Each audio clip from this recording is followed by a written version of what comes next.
with you today, and we continue our Raw Gaze series about entrepreneurship in the United States. Today, I visited Simon Farkas, who is one of the most successful diamond dealers in Houston, Texas, and he runs wholesale diamond store named Jewelry Depot. We will ask him a few questions: how he came to the United States, how he started his business, and how does he run his business now. Shimon, tell us, when did you come from the United States? When did you come to the United States, and how did you start this business? How did you came to this idea to start your jewelry business? Came to United States in 1972, and then I went and I worked in, it used to be my field, the electronic field, which is totally different than today. I worked till 1976. And in 1976 I came to Houston. Mm-hmm. My family in Israel, they used to deal with the diamonds. They used to cut diamonds there. And that's how I got into that business. So in the beginning, I started in the silver, and then I moved to the gold, and I've done there the ring. I started to produce the ring, and the moment that I started also the gold, I have after that, in the beginning it was gold chain. Then I started. I had all kind of manufacturers. I have a factory in the Dominican Republic and also in Italy. And then I opened the place here in Houston. That I'm here many years, since 1976. How many years are there? 76 till today. It's almost 32.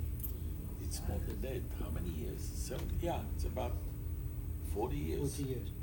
Can you tell us, did you attract any funds from outside, or you developed on your own funds?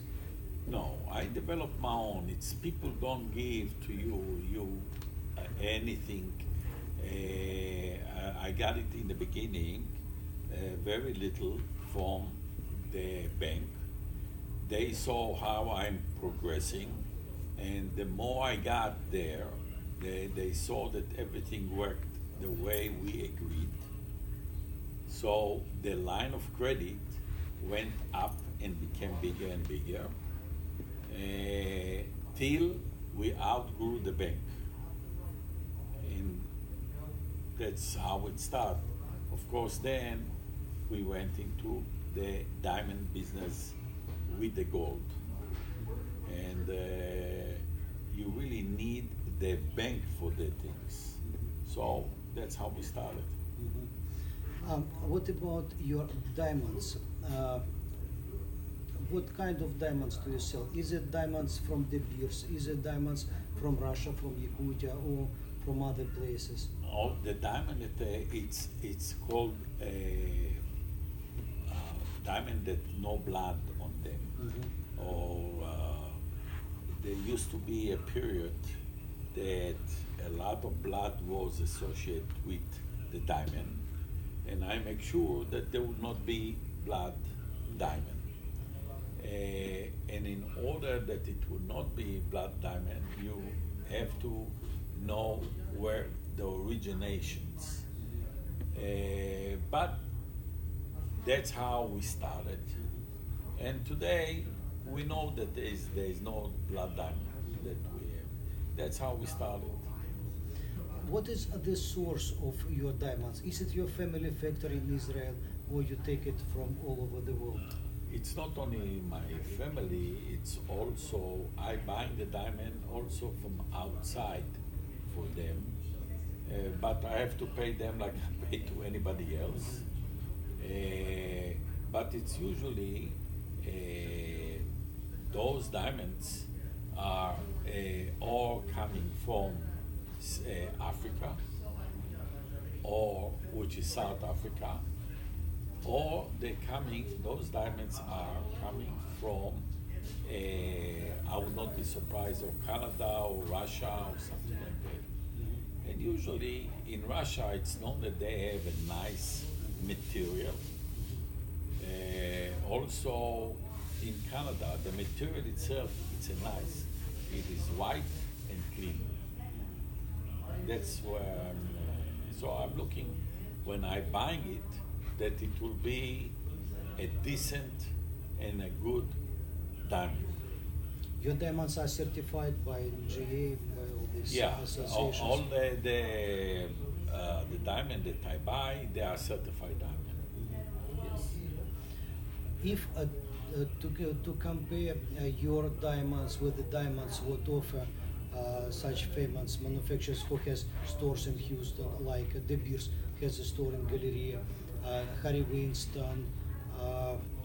We are a lot cheaper than them. Lot cheap. A lot cheaper for the same one.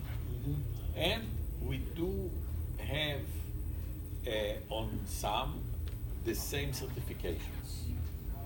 So the quality of your stones is the same. The same. But if to compare, for example, the prices, how you keep your low prices, if we will be around 50% cheaper what they selling it. You don't add so big price of the brand name, yes, like Harry Winston or No. Klaus Grosse. No. Or Graf.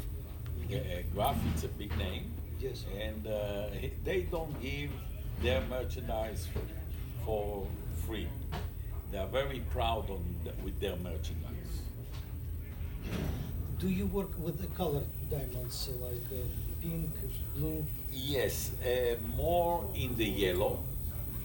Pink, it's very expensive. In the diamond, they are not cheap, but I do. So, but your major specialty, this is diamond, because I see that your store is devoted to diamonds. It's a diamond goods. Yeah, all the whatever we have here in the store, the ring itself usually coming with diamonds. Today, in these years, in the last, let's say 15, 20 years, people buying more diamonds than gold. At one point, they used to buy a lot of gold. Today, they looking for to buy diamond rings. So you see it more and more and more. And I carry basically from small size to big sizes of diamonds. Is diamond good asset for investments? I cannot tell you that you don't buy investment, you do buy jewelry. And the jewelry, the women want a jewelry. They don't look at that as investment, you know. So I don't consider that to come to that. There is always a residual value in the diamond itself. But to tell you that it's investment, no, it's investment for me that I buy. You have to know what you're doing, of course, like anything else. And that is my specialties. Can you tell us, how much a person, a young guy who comes to the United States and he wants to open a jewelry store, how much money does he need to invest, and when these investments will return? He will need, in order to it depends what kind of a store here. You can have, I would say, you probably will need minimum between $500,000 to $1 million. You know, and it's all the time you have to turn it and to replenish it and to make more And every time there is a new rings coming, a new fashion coming, and the people, the women are very well aware on the fashion that in the jewelry business. They know what's going on today. Can you tell us how many sales a person need, and how much money he need in revenue every month if he invested 1 million to keep his store and to have salespeople to maintain the store? What must be the revenue, monthly revenue? The monthly revenue, if you have something like that, you have to have on a monthly revenue at least $300,000. That's what you have to have. 300,000 and reinvest all this money back in. When it's coming, you're selling, you have to reinvest it.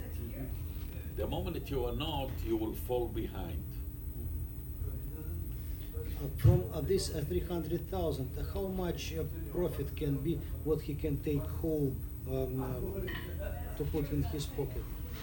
It depends, if you're starting very modestly, you don't want to take a big salary, and you want to put everything in the company. So you will take a small amount and you let it grow. You cannot come and take, hey, I want to take more. You cannot milk the cow, Yes. all the way. You have to have something that will be there, something. So in the beginning when I started, I used to take, many years ago, about, let's say 40 years ago, I took $10 a week. $10 a week. Only $10. Only 10. It was for food, entertainment, and everything. Then it raised to 50. Then it's 100, then 200, and went more and more. But you don't want, when you start your own business, you're putting everything back. In average, how many customers you need, a person need to have this 300,000 revenue? It depends. Today, most of the sales it's in the engagement ring, and the people do spending money in the engagement ring, not so much as just the jewelry itself, but engagement ring they will. The average sale on the engagement ring, it's about $5,000, $6,000, $7,000. That's the average sale. Got it. Is it difficult for a customer and for you as a store owner to organize the financing? Because it's not a small amount of money, probably a lot of people need financing. Is it difficult to find the partner, financial partner, who will finance your customers to buy engagement rings or something like that? Is it difficult to find somebody to finance? Today, the banks are more very stringent, and they do want all kind of information, which I do not blame them. They're giving you money away, and this is the cheapest to get money. It's from the bank. Got it. Can you tell us what is the most difficult thing in your jewelry or your diamond business? What is the most challenging, difficult?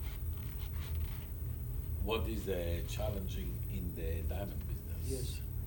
Number one, you have to have a big customer base, because sales have to be done there. So you do need a good customer base. Women always will come for the diamond, okay? They are the number one buyer. The men, it's done. Men looking for car, women looking for diamonds. Yes. I think that they are smarter, because the car going down in value, Yes.